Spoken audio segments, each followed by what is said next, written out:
Qué bueno es que están aquí, me da mucho gusto. Si nos visitas por primera vez, somos Iglesia Victory. Somos una iglesia totalmente, perfectamente imperfecta. ¿Cuántas personas imperfectas hay aquí? Si eres perfecto, la vas a echar a perder. Mira, vámonos para afuera. Porque la realidad es que somos imperfectos y el único que estamos siguiendo es un Dios perfecto. Él sí es perfecto, Él sí es bueno, Él sí es grande. Y por eso venimos a buscarlo, porque en Él somos mejores. ¿Cuántos pueden decir amén? Amén. Y el día de hoy tengo una sorpresa. El día de hoy tenemos a un invitado, un pastor que viene desde Florida. Él fue pastor por varios años y el Señor lo llamó después de tener una iglesia que estaba creciendo, que estaba en su apogeo. El Señor en ese momento le habla para que Él convierta su corazón hacia la dirección de las naciones. Y comienza Él a servir. Y se va a Ecuador, se va a Nepal, se va a Haití.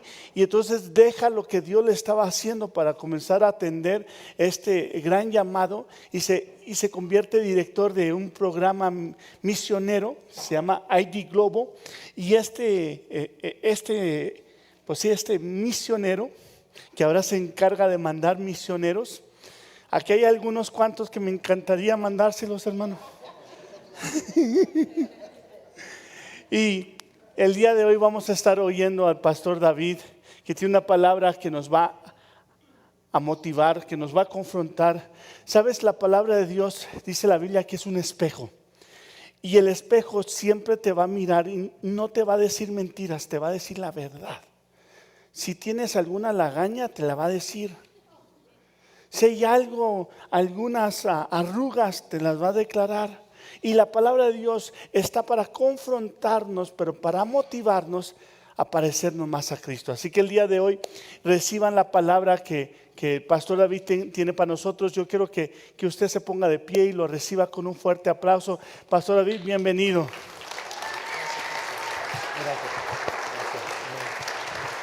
Pásale. Ay, hermanos, muchas gracias por esa linda bienvenida, esa presentación que pone presión a uno, ¿no? Cuando hablan bien de uno así, la gente espera mucho y si no recibe mucho después se decepciona. Así espero no decepcionar. Hermanos, qué alegría. Somos parte de un mismo pueblo, de una misma iglesia. El cuerpo de Cristo es uno solo en el mundo entero. Así que hay un amor grande en nuestro corazón para todos nuestros hermanos en la fe, donde quiera que se reúnan. En cualquier país que se reúnan, en el momento que nos conocemos hay una conexión, ¿verdad? ¿Usted tiene el Espíritu Santo? Pues yo también, así que somos uno en Cristo, ¿verdad? Somos un solo pueblo, una sola iglesia. Y me da mucha alegría que a través de los años, como dijo María hace un ratito, el Señor ha ido armando las conexiones y llegamos a conocer al pastor Saúl a través del hermano Jorge y a Jorge a través de otro pastor, y aquí está Dariel, pero nos conocíamos en Cuba ya. ¿Qué les puedo decir? Dios va tejiendo su telaraña para hacer que nosotros lleguemos a donde Él quiere que lleguemos. ¿Está bien? Así que sé que debo aprovechar muy bien mi tiempo y no quiero hablar mucho de mí, más que soy su hermano en Cristo. Ya saben que soy cubano. Mi esposa está conmigo, mi esposa Vivian. Tenemos 30 años de casado con esa muchacha. Les decía a los líderes que estuve con ellos, yo no me acuerdo mi vida antes de casarme. Yo me casé probablemente a los 5 o 6 años, no sé. Pero sí tenemos 3 hijos, adultos todos, ya casados todos, ya somos abuelitos de 3 nietos. Así que estamos en un momento ya un poco solos para viajar y movernos y hacer lo que el Señor nos ha llamado a hacer. Qué bueno, queremos hablar más de Jesús que de nosotros, ¿verdad? ¿Cuántas veces hemos pensado en Jesús como nuestro gran maestro? ¿Sí? De hecho, la gente lo llamaba así todo el tiempo. Él decía, maestro, maestro. Era como el título por el cual más lo llamaron. Si uno lee las páginas del Nuevo Testamento, se va a dar cuenta que la mayoría de las personas que llamaron a Jesús o se refirieron a Él, se refirieron como maestro. Y si tuviéramos tiempo abundante, si estuviéramos en una clase, en un compartir, yo les haría varias preguntas para trabajar juntos, pero como sé que no tenemos tanto tiempo, déjenme responder por ustedes. Y ustedes solo me dicen si estoy en lo cierto o no. En nuestra cultura, ser un maestro es sencillamente una persona que da clases, ¿verdad? Sea una escuela, sea una secundaria, sea una universidad o sea la iglesia para los niños. Pero esa persona se prepara un contenido, prepara todo su plan para ese día, aparece y da clases, ¿cierto? Su trabajo es enseñar. Su trabajo incluso no comprueba mucho si la persona aprendió o no, porque mi trabajo es entregar un contenido y si la persona no aprendió, pues él reprueba el año y tiene que volverla a pasar. El maestro no está tan comprometido con que el alumno aprenda, sino con él hacer su trabajo de enseñar. En nuestra cultura, generalmente los padres que hay aquí, ¿cuántos padres hay aquí? Bien, el día de ayer y antier estuve compartiendo, gracias a una invitación que el pastor hizo con algunos de los líderes de la iglesia, o con todos, yo no sé si estaban todos, y les hacía una pregunta que les voy a hacer a ustedes hoy. ¿Cuántos despiden a sus hijos antes de llevarlos a la escuela, o sea en el carro cuando se bajan del carro, o sea en su casa, y los despiden con una oración, con una palabra, que Dios te bendiga, y los bendicen para ese día, ¿sí? ¿Verdad que sí? Ok, depende de la cultura de cada cual. Añadimos más cosas a ese momento de la despedida. Añadimos algunos consejos, ¿verdad? Pórtate bien, cómete la comida, no gastes mucho en el vending, lo que sea. Uno le da una serie de consejos. Dependiendo de la cultura de cada cual, decía que si fueran madres cubanas, añadirían algunas amenazas por ahí. Si yo me entero que tú te portaste mal, le sacamos el dedo a los niños así, los amenazamos, los torturamos un poco. No vas a salir de la casa por un mes. Si a mí me dicen que a ti te llevaron a la dirección o que te peleaste con un amiguito, no vas a ver televisión por 3 años. Si a ti, bueno, y ahí vamos añadiéndole amenazas y amenazas, y esas amenazas llegan al niño como para saber lo que tiene que hacer en la escuela, ¿verdad? Consejos y amenazas. Pregunto, ¿cuántos hacen eso diariamente, los que tienen hijos? Bueno, no los amenazan, ustedes son buena gente, esas son las madres cubanas. Pero al menos le dan alguno que otro consejo, ¿sí? Ok. Ahora dígame si le ha dado este consejo alguna vez. Yo le preguntaba a los líderes esto, así que voy a ver si la iglesia refleja lo que los líderes dicen. ¿Alguna vez le has dicho a tu niño o a tu niña, en ese momento de enviarlo a la escuela, le has dicho alguna vez, asegúrate de imitar en todo a tus maestros? Asegúrate de llegar a ser como tu maestro en todo. Ese es tu modelo de vida, tu ejemplo más importante. Así que cáptalo, imítalo, haz todo, porque tú algún día tienes que llegar a ser como él y continuar su obra. ¿Alguien ha hecho eso al enviar a su hijo a la escuela? No. ¿Alguien lo ha hecho? No. Ok, ¿por qué no lo hacemos?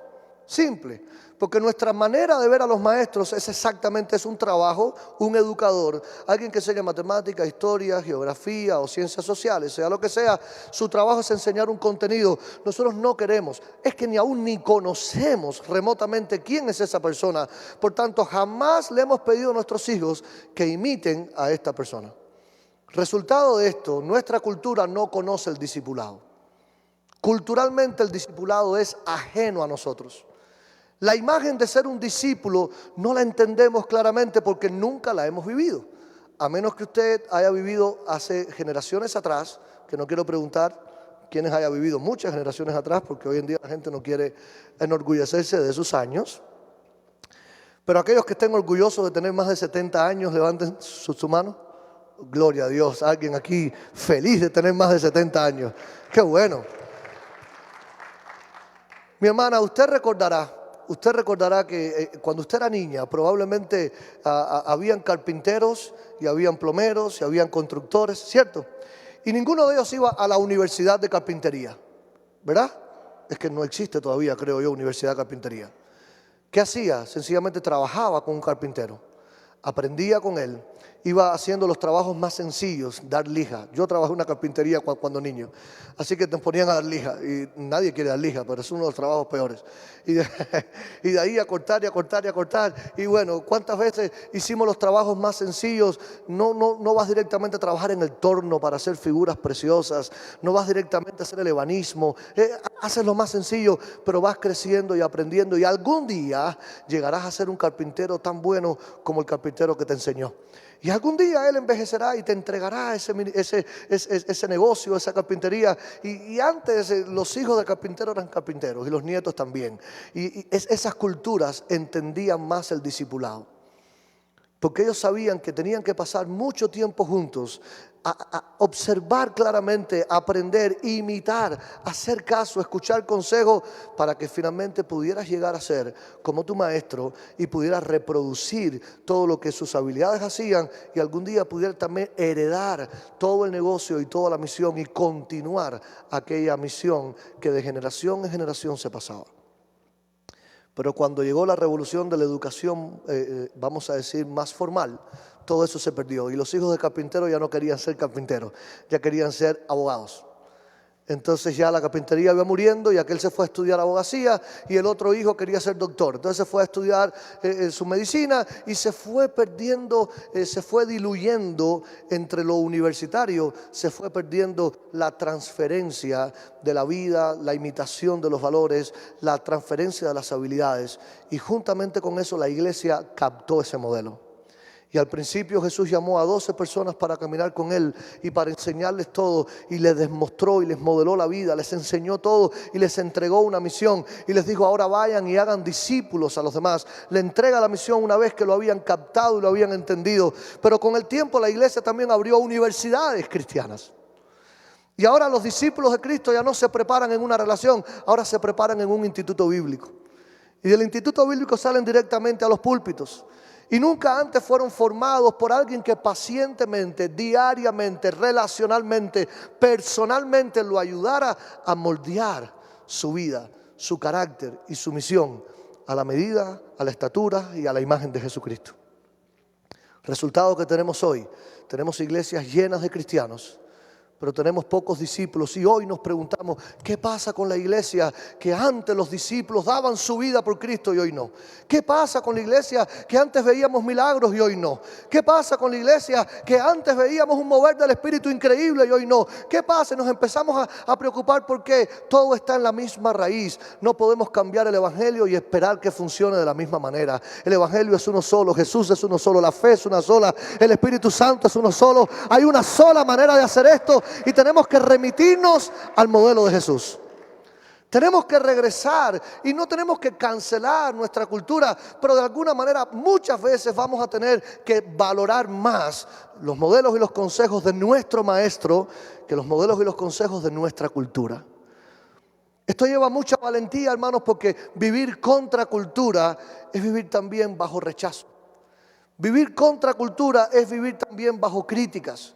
Y muchas veces quisiéramos avanzar sin críticas, porque tenemos graves problemas de identidad en nuestra cultura hoy en día. Somos lo que la gente dice que somos. Vivimos bajo la apariencia de las redes sociales. Tratamos de transmitir una imagen de victoria, de belleza y de bendición, aunque estemos deprimidos, afligidos y en ansiedad. No importa, la gente que se divorcia el siguiente día, el día anterior hizo un post con el amor de mi vida. Qué locura, ¿eh? Conozco gente que ni se habla y el día que se reconcilia: esta es la madre que Dios me dio. Dios no pudo darme una mejor madre que ella. El día anterior le digo: ojalá te mates. Y los conozco, ¿eh? Esto no es historia, los conozco. Y digo: wow, la mejor madre del mundo. Porque las redes sociales hoy existen para glorificar las apariencias. Y esa es nuestra cultura de hoy. Pero ¿cuántos estamos aquí comprometidos con Jesús? ¿De verdad? ¿Estamos comprometidos con Cristo? ¿Estamos dispuestos a desafiar la cultura para hacer lo que Cristo quiere? Eso es lo que espera Dios, que desafiemos nuestra cultura para hacer lo que Cristo quiere. Ahora miremos hoy a Jesús. Es muy amplio, es muy grande. Lo acabamos de cantar. Es más grande que las montañas que están delante de nosotros. Jesús es más grande que los gigantes que vienen en contra de nosotros. Y es mucho más grande que lo que hasta ahora quizás hemos podido experimentar. Pero concentrémonos en una sola de sus cualidades. Una sola de las muchas que hay. Hablemos de Jesús como maestro. Y sacándolo del contexto cultural, entendamos qué significaba para el pueblo judío que vio a Jesús por primera vez. ¿Qué significaba para ellos llamarle maestro? ¿Les interesa? Empecemos por entender que aunque en el idioma español solo existe una palabra, maestro, en los idiomas originales de la Biblia existen 3. Y es por eso que a veces no logramos captar todo lo que hay dentro de la Biblia, porque no fue escrita en español, no fue escrita en inglés. tenemos una traducción de los idiomas originales. Así que muchas veces necesitamos regresar allá atrás y ver cuál era el sentido más original y literal de una palabra para captar toda su riqueza y tener un entendimiento más grande desde nuestro idioma. Empecemos por entender que una de las palabras traducida maestro, la que más veces se tradujo como maestro en la Biblia, fue un vocablo griego llamado didáskalos, de donde viene didáctica. ¿Ves? La didáctica de hoy, que no es más que la técnica del magisterio, que es la cualidad de los maestros o la habilidad de organizar el contenido de manera didáctica, de manera que sea más fácil de entender por otros, más fácil de comprender por otros. Así que cuando hablamos de ese didáscalos, se traduce igual que nosotros hoy en día, maestro. Didáscalos es exactamente lo que hoy entendemos por un maestro. Exactamente, lo que se entiende en nuestra cultura por un instructor, un maestro. Aparece 58 veces en la Biblia y eso es un ministerio muy necesario en la iglesia. La Biblia habla de que es tan importante. Primero los Corintios capítulo 12, versículo 28 dice: en la iglesia Dios ha puesto en primer lugar apóstoles, luego profetas y en tercer lugar maestros. Luego están los que hacen milagros, después los que sanan, los que ayudan y los que administran. Pero ve cómo uno de los primeros ministerios que el Señor mismo instituye en la iglesia es ser un maestro. O sea, necesitamos maestros que enseñen la palabra de Dios a la iglesia. Necesitamos instructores en la fe. No estamos cancelando el ministerio de maestros, no. Necesitamos gente con el don de la palabra para poder entender a profundidad lo que la palabra dice y poder enseñarlo con claridad de manera que toda la iglesia pueda aprender. Y yo quiero preguntar, ¿cuánto le damos gracias a Dios por los maestros que hemos tenido a lo largo de nuestra vida cristiana que nos han enseñado? ¿Verdad? Es un ministerio importante. Así que didáscalos es sencillamente el maestro común, el maestro que enseña una materia, un contenido. Y en ese sentido Jesús también fue un maestro, porque Él enseñó el sermón del monte, se la pasaba enseñando sobre el ayuno, sobre el divorcio, sobre el amor a los demás. Enseñó, todo el tiempo se la pasaba enseñando, por eso muchas veces lo llamaron maestro. Efesios capítulo 4, versículo 11 dice que Él mismo, Cristo, una vez que ascendió al cielo, constituyó a unos apóstoles, a otros profetas, a otros evangelistas y a otros pastores y maestros. Y ahora añade, dice que con el fin de perfeccionar a los santos para la obra del ministerio. O sea, ustedes tienen un lema aquí, ¿verdad? Somos una iglesia de imperfectos siguiendo a un Dios perfecto, algo así, ¿verdad? Así que el fin de los maestros es ayudar a los imperfectos a ser perfeccionados. O sea que aunque yo sé que este lema es para que nadie se sienta impresionado al llegar a la iglesia y sienta que es bienvenido, tus defectos no te excluyen de buscar a Dios. Pero tampoco debes arroparte con tus defectos y decir son míos para siempre. Tampoco puedes quedarte ahí toda la vida y decir, bueno, está bien con ser así, porque al final del día en la iglesia a mí me dicen que está bien con ser imperfecto. Yo quiero dejarte saber hoy que el maestro de maestros, Jesucristo, instituyó maestros en la iglesia con el fin de perfeccionar a los santos para la obra del ministerio. En otras palabras, el Señor quiere que caminemos hacia adelante. Él nos acepta cuando venimos como somos, pero nos desafía a ser perfeccionados. Nos desafía a ser equipados para que nosotros lleguemos a hacer la obra del ministerio. O sea, el plan del Señor una vez que entras para acá no es que seas un asistente de por vida. No es que seas un miembro de por vida. El plan del Señor es equipar a todos los santos para la obra del ministerio. Esto no es un tema de la iglesia a la que yo participo y donde me siento bien y donde quiero estar la vida entera. El maestro de maestros te trajo aquí y te pondrá maestros y pastores, apóstoles y profetas, gente que ministrarán a tu vida, pero la idea no es que la ministren la vida entera y que después de 10 años todavía te estén ministrando. La idea es que tú crezcas, que madures, que también aprendas, que seas equipado y que hagas tú lo mismo con otros. Así se reproduce el evangelio. El evangelio no debe reproducirse ensanchando iglesias, sino enviando miembros al ministerio, al mundo entero. Eso es lo que el maestro de maestros nos enseñó. Ahora, hay un segundo vocablo en la Biblia que también se ha traducido maestro, pero originalmente no es didáscalo. El segundo es rabí. ¿Alguien vio eso en la Biblia? ¿Cuántas veces le llamaron a Jesús rabí?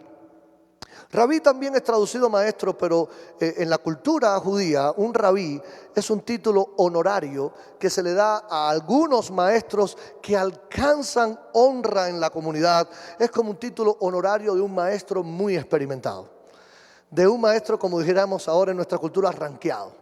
Alguien que alcanzó un ranking, alguien que ahora es muy altamente reconocido. No todos los maestros llegaban a tener el ranking de rabí.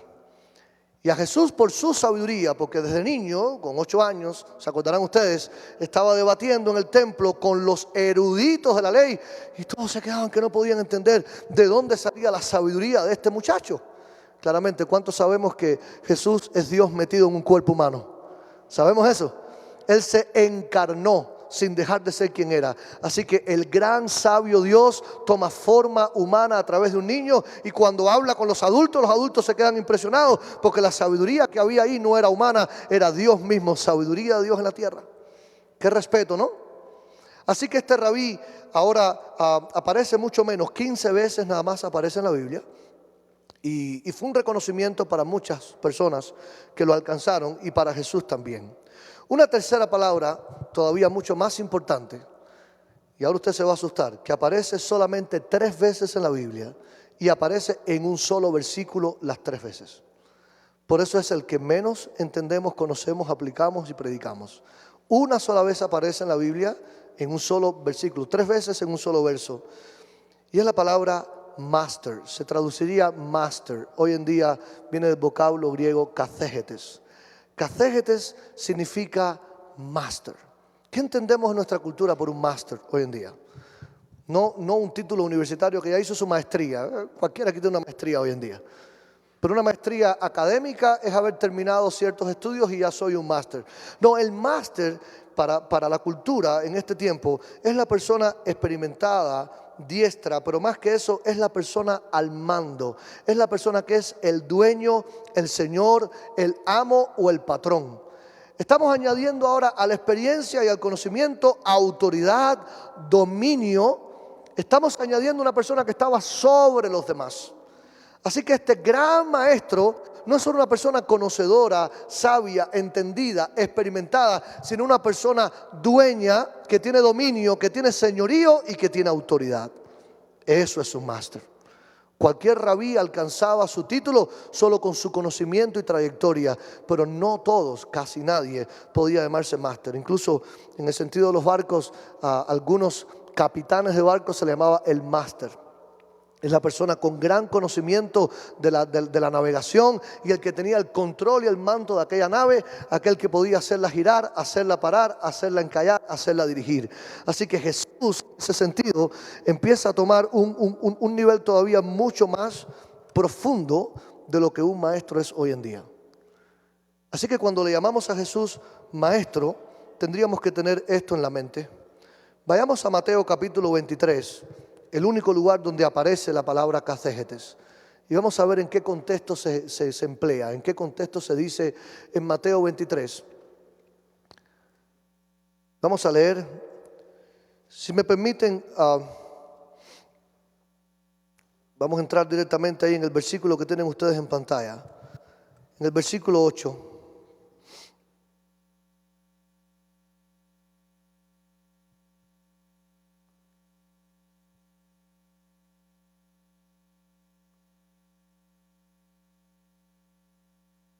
Dice la Biblia, pero ustedes no busquen que los llamen rabí, porque solo uno es el maestro de ustedes, y ese es el Cristo. Y todos ustedes son hermanos. Ni llamen a nadie padre en la tierra, porque solo uno es el Padre de ustedes, y Él está en los cielos. Tampoco se hagan llamar maestros, porque solo uno es su maestro, y ese es el Cristo. Ahora vamos a desenredar esto con las palabras que antes les enseñé. Primero dice, no busque que los llamen rabí. En los textos anteriores, si yo pudiera leer un momentito, en los textos anteriores del mismo capítulo 23 dice que Jesús les dijo a la gente y a sus seguidores, los escribas y los fariseos se apoyan en la cátedra de Moisés. O sea, se apoyan en los conocimientos de la ley de Moisés. Así que ustedes deben obedecer y hacer todo lo que ellos digan, pero no sigan su ejemplo, porque dicen una cosa y hacen otra. Primer consejo de Jesús: obedezcan lo que los fariseos dicen, porque lo que ellos dicen es bueno, es bíblico, pero no los imiten a ellos, porque lo que ellos hacen no es exactamente lo que ellos dicen. ¿Ustedes conocen a alguien así? Así que de momento déjenme cancelar un tema cultural. He escuchado desde niño una frase: si tu vida no es un mensaje, tu mensaje no tiene vida. ¿Han oído eso? Bueno, se los digo yo, lo he escuchado toda la vida. Yo quiero cancelar eso hoy. ¿Saben por qué? Porque la palabra de Dios es viva y eficaz y más cortante que toda espada de dos filos. Y la verdad de Dios no se limita a la persona que la predica. La verdad de Dios existe más allá de la persona que la predica. Por tanto, si una persona que está predicando la palabra predica correctamente lo que la palabra dice, obedézcanle. Hagan lo que Dios dice, pero no imiten sus malas conductas. Porque no podemos cancelar la palabra por la mala conducta de un hombre. No sé si me estoy explicando. Ni podemos creer a la palabra por la buena conducta de un hombre, porque hay quienes han engañado a los demás con una buena conducta pero fingida, y al final les enseñan una palabra torcida, y por haber confiado en el hombre que está expresándola, muchos son contaminados y son desviados. Por eso es que lo que más hace fortalecer una iglesia es que toda la iglesia conozca la palabra, lea la palabra, ame la palabra, obedezca la palabra. Así cuando escuchemos la palabra sabremos que es de Dios verdaderamente, sea quien la diga. De hecho, ustedes no me conocen a mí, ustedes no saben quién soy. Yo aparecí aquí y todos me han creído mi historia. ¿Y qué si yo fuera un falso? ¿Y qué si yo estuviera fingiendo y mintiéndoles a todos? No lo sabrían, ¿verdad? Por tanto, ustedes no están llamados a seguir a nadie, a ninguna persona. No hay maestros que sean dignos de su admiración. Solo uno es digno de nuestra admiración, y ese es Jesús. Solo uno es digno de nuestra obediencia, y ese es Jesús. Así que Jesús dice: ustedes ven toda esa gente que sabe mucho. Está bien, hagan caso a lo que ellos dicen, pero no los imiten en lo que ellos hacen. Luego dice: así que ustedes deben obedecer y hacer todo lo que ellos digan, pero no seguir su ejemplo. Imponen sobre la gente cargas pesadas y difíciles de llevar, pero ellos no mueven ni un dedo para levantarlas. Al contrario, todo lo que hacen es para que la gente los vea. ¿Han visto a alguien así? Ensanchan sus filacterias o filacterías, según se entiende, y extienden los flecos de sus mantos, o sea, se visten de manera religiosa y buscan que todo el mundo vea sus vestiduras santas, ¿no?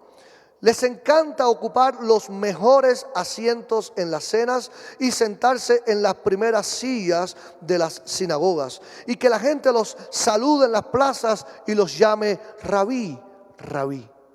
Hermanos, estas son palabras de Jesús, ¿eh? Esto no es un comentario murmurador mío, son palabras de Jesús. Pero algún día, cuando yo sea un poquito más mayorcito, ya tengo el título de uno de los libros que voy a escribir, y se va a llamar Fariseos del siglo XXI. Si quieren leerlo, esperen unos 15 años más. Cuando madure más para poder escribir eso sin dañar al cuerpo de Cristo. Pero estamos en crisis, el Evangelio está en crisis. Y lo digo porque mucha de la gente que hoy admiramos son exactamente los fariseos del primer siglo, que aman los primeros asientos, aman la grandeza, aman que todo el mundo los reconozca, la aprobación pública. Les encanta que le digan varón, siervo. Wow, qué clase de siervo de Jehová, qué bendición. Aquí tenemos al apóstol tal, aquí tenemos al reverendo tal. Tenemos muchos títulos para todo eso. Y ya cuando apóstol es pequeñito, entonces vamos a patriarca, y de patriarca arcángel, y de arcángel no sé qué más vamos a inventarnos. Pero la gente ya quiere tanta grandeza, tanto reconocimiento, tanta autoridad, tanto poder, que parece que Mateo 23 lo arrancaron de la Biblia, porque inmediatamente Jesús dice: a nadie llames rabí, a nadie llames padre, porque uno solo es tu maestro, y ese es el Cristo. Estas son palabras de Jesús. Yo quiero pedirle perdón si esto está ofendiendo a alguien hoy, hermanos. No puedo evitarlo porque Jesús también fue ofensivo. Mucha gente se ofendió con él, aunque él no los ofendía. De hecho, nosotros ofendemos menos que Jesús.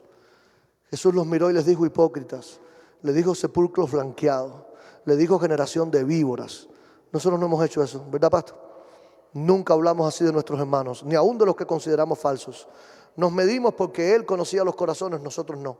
O sea, yo no puedo ponerme a criticar a nadie abiertamente porque yo no conozco el corazón de nadie. Pero evidentemente el Señor, que sí lo conoce y lo veía, le dijo, por favor, no imiten a esa gente. Yo quiero pedirles, Iglesia Victory, ya ustedes tienen a alguien tan digno de imitar. No le den su imitación ni su honra a los maestros de este mundo que quieren ocupar el primer lugar, que quieren tener autoridad sobre los demás, que quieren tener reconocimiento público. El hombre de Dios y el siervo de Dios se le conoce porque honra al único que debe ser digno de ser honrado, no porque se honra a sí mismo. Cuando vean a una persona honrarse demasiado a sí mismo, ya sabe que estamos en presencia de uno de los fariseos del siglo XXI. Cuando vean a la gente imponer su autoridad sobre los demás, ya saben que están en presencia de los fariseos del siglo XXI. Cuando ves a alguien pedir que le deje a él y que lo bendigas a él porque hay que sembrar en él y si siembras en mí, entonces de ahí va a fluir la bendición, ya sabes que estás en presencia de los siglos XXI, los fariseos peores. ¿Por qué? Porque el Señor no nos dice eso, lo que nos dice es que a nadie llames padre, a nadie llames maestro o rabí, porque uno solo es tu maestro. Y en ese momento, cuando dice uno solo es tu maestro, usa catégetes. Vamos a hablar ahora. Así que nadie llame rabí. No trates de que alguien sea demasiado honrado. Maestro sí, que todos se instruyan unos a los otros.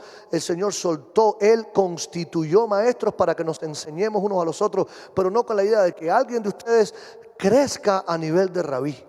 Mucho menos que alguien crezca a nivel de catégetes. ¿Qué dice ahora?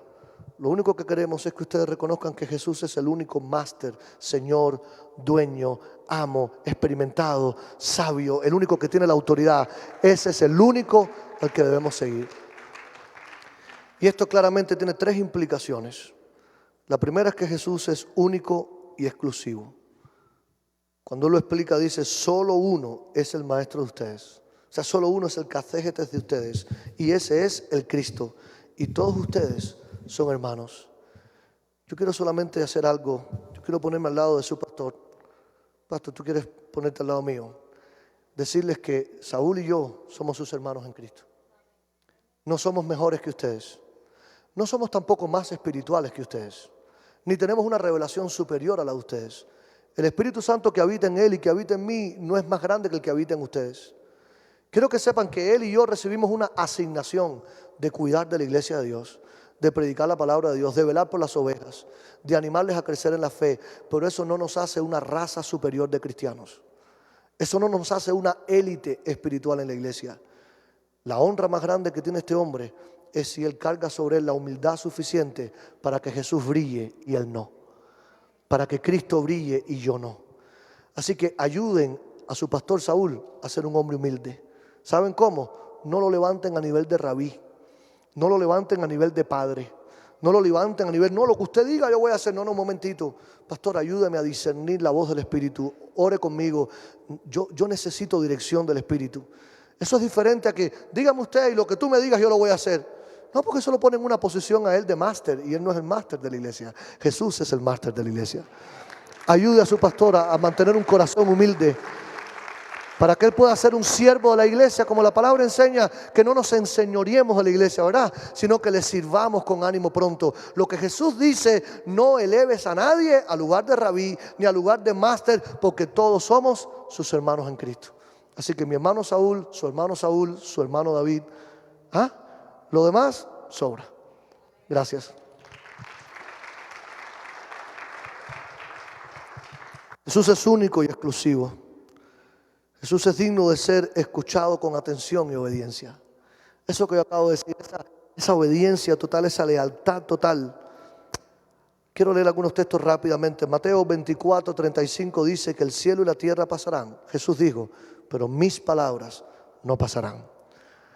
Luego Mateo 7:24 dice que cualquiera que oye sus palabras y las pone en práctica, Jesús le comparará con un hombre prudente que edifica su casa sobre la roca, que aunque vengan vientos y ríos y tempestades, su casa no caerá. Así que nuestra casa va a estar firme si está firme sobre las palabras de Jesús, el maestro de maestros. En Juan 14:23 dice, el que me ama obedecerá mi palabra y mi Padre lo amará y vendremos a él y con él nos quedaremos a vivir. Pero el que no me ama no obedece mis palabras. O sea que no basta con levantar las manos, decir te amo, te amo, te amo. El Señor no recibe eso a menos que esté respaldado por una vida de obediencia. Porque ser maestro para enseñar y que después otros hagan lo que quieran, ya eso tenemos bastantes maestros humanos. Pero aquellos que nos hemos entregado a Jesús, recuerda, no nos hemos entregado solo a una enseñanza moral que nos mejora la vida. Voy a repetir eso. Si tú aceptaste a Cristo para mejorar como ser humano, por favor regresa a la puerta y vuelve a entrar. Porque esto no se trata de mejoramiento humano. Esto no se trata de vivir tu mejor día ahora, o de seguir con tus planes y proyectos adelante, y ahora tienes a un Dios bueno que te ayuda a llegar a tu destino y a desempeñar tu rol y a alcanzar tu máximo potencial. Todo eso es pura palabrería cultural americana, porque los americanos piensan en el máximo potencial. Váyase a un lugar pobre y el potencial no existe. El evangelio de la prosperidad solo funciona en Estados Unidos. Donde la gente no tiene comida ni trabajo, no hay evangelio de prosperidad. Hay evangelio de sobrevivencia. Y la gente clama cada día por un pedazo de pan. Mientras los demás millonarios aquí, decimos allá, no tienen fe. Vayámonos a vivir un mes con ellos y vamos a llenar nuestro tanque de fe. Vamos a llegar con una fe genuina que ha puesto todo su interés en la eternidad. Quiero poner esto en tu corazón, iglesia. Obedecer al Señor es la clave del discipulado cristiano. Así que amemos al Señor tanto. Él dice, el que me ama, obedece mis palabras. El maestro no está pidiendo solo que escuchemos sus palabras el domingo. El maestro está pidiendo que obedezcamos sus palabras. Si la palabra te dice que no forniques, para de fornicar. Si la palabra te dice que no mires a otra mujer que no es tu esposa, entonces para de mirar a otras, para de mirar pornografía, para de pecar y creer que está bien porque Dios me ama como soy. Mira, Él no te ama como eres, eso es otra mentira de la cultura. Dice la Biblia que Él aborrece el pecado y aborrece a los que pecan también. Perdóname que te diga esto porque es necesario que la iglesia se estremezca de una vez y por todas. No basta con venir a la iglesia, levantar las manos y cantar. El maestro de maestros exige como máster, como señor y como autoridad que se le obedezca a lo que Él dice. Así que no te engañes. Puedes quedarte ahí toda la vida sin obedecer. Lo único que te pido, no te engañes. Cuando Jesús venga, no eres parte de su pueblo. Pudiste haber estado aquí y escuchado, pudiste haber reaccionado, pero hoy es el día de arrepentirnos de nuestros pecados, obedecer sus palabras y decir, si tú me mandas a perdonar, yo voy a perdonar. Si tú me mandas a humillarme, yo me voy a humillar. Si tú me mandas a dar lo que tengo, lo voy a dar. Si tú me mandas a purificar mi corazón, lo voy a purificar. Si para esto tengo que botar mi teléfono por un mes, lo voy a botar. Voy a hacer lo que sea, pero yo te voy a agradar a ti, te voy a obedecer a ti, porque tú eres mi maestro, mi autoridad, mi máster, mi Señor. Eres el rey de mi vida. Esto cambia por completo. Claro que mi vida mejora, porque cuando yo purifico mi vida a su voluntad, mi vida mejora. Pero no va a mejorar según mis términos, va a mejorar según sus términos. Sus términos. El maestro de maestros dice, Hebreos capítulo 2:1, es necesario que prestemos más atención a lo que hemos oído, no sea que nos extraviemos. La palabra nos está llamando a una obediencia absoluta al maestro de maestros. Y creo que en este momento nosotros pudiéramos tomar la determinación. Voy a cerrar, tengo más que decir, pero voy a cerrar aquí. Nosotros necesitamos tomar una determinación hoy como cristianos. Y es primero honrar a Jesús y ponerlo en ese lugar donde nadie más debe estar. Aceptar que todos podemos ser maestros unos de los otros y que algunos Dios escogió para ser maestros en la iglesia. Y le damos gracias a Dios por ello. Pero a partir de ahí terminó. Ahora nuestro maestro dice, no llames a nadie rabí, no honres demasiado a la gente, porque uno solo es tu maestro y ese es el Cristo. Ni llames a nadie padre, no le des autoridad a la gente sobre tu vida, no le des ese lugar tan prominente a una persona como que tu espiritualidad depende de la cobertura de ellos y de la palabra de ellos. No, porque uno solo es tu catequetes, tu maestro, y este es el Cristo. Ese es el llamado del Señor hoy. Wow. Hermanos, esto revive nuestra espiritualidad. Y esto no nos hace tan dependientes el domingo. Venimos el domingo entonces a adorar juntos, a disfrutar juntos. Pero de lunes a sábado mi vida es de Cristo. Mi obediencia es absoluta a Cristo. Cuando me siento débil, tentado, vengo a Cristo y le digo: Señor, fortaléceme porque me estoy deslizando. Agradar a los hombres es fácil, porque agradar al ojo es fácil. Los que no nos ven cuando estamos en nuestro cuarto, los que no nos ven con quién hablamos, qué decimos, qué hacemos, los que no pueden ver nuestro corazón. Es fácil ser engañados así. Pero el Señor que nos ve está esperando una sola validación, una sola. Él dice: ¿me amas? Recuerde que el más grande mandamiento fue: amarás al Señor tu Dios con todo tu corazón, con toda tu alma, con todas tus fuerzas. ¿Cierto? Así que hoy nos preguntan: ¿me amas?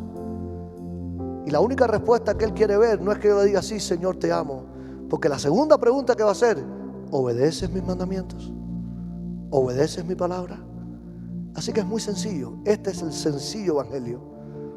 Los que reconocemos a Jesús como maestro, escuchamos su enseñanza, aplicamos su enseñanza, obedecemos su enseñanza y luego tratamos de ser como Él y tratamos de reproducir su vida en otros también. ¿Cuántos quieren comprometerse con hacer eso este día?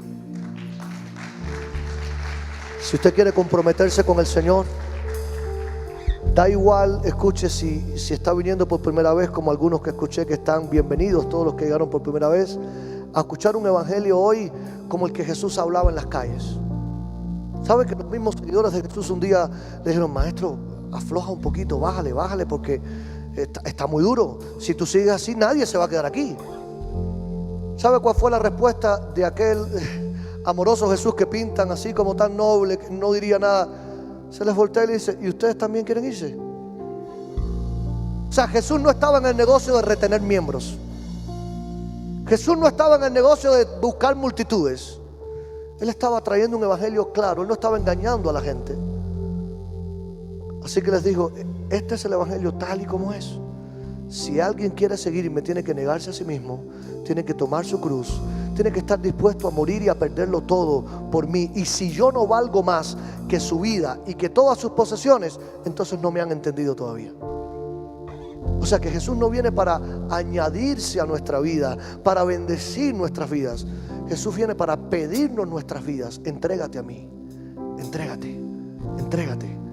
Ven a ser mi discípulo, ven a mi carpintería, ven a trabajar conmigo. No, es que yo tengo un título universitario. Deja eso, olvídalo, ven conmigo. No, es que yo tengo un proyecto en la vida. Deja tu proyecto, ven conmigo.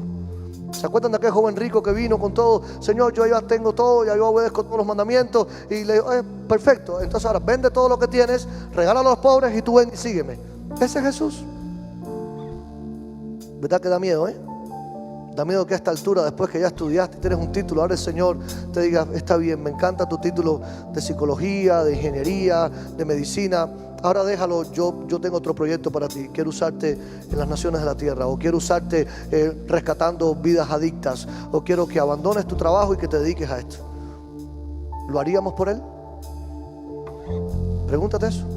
Después que tienes un negocio flamante, que el Señor te diga: ya entrega tu negocio, ahora quiero que te dediques a rescatar personas del tráfico humano y que dediques tu vida a los perdidos. Alguien diría a Jesús: solo si tú me lo pides, yo lo hago. Yo quisiera pedirte que alguien que reconozca a Jesús como Cacégetes, como el máster, el Señor, el dueño, el único que puede tener esa autoridad total sobre el mundo entero, y que hoy querramos rendir nuestro corazón para Él. Sea que tengas 20 años en el evangelio o 20 minutos dentro de una iglesia. ¿Alguien quiere tomar esa decisión y ponerse en pie conmigo ante el Señor? Y decir: Señor, nos ponemos en pie ante ti para rendirnos completamente a ti como nuestro maestro. Posiblemente hoy es el día donde muchos que venimos caminando con Jesús por tiempo nos vamos a convertir de verdad. Escuche.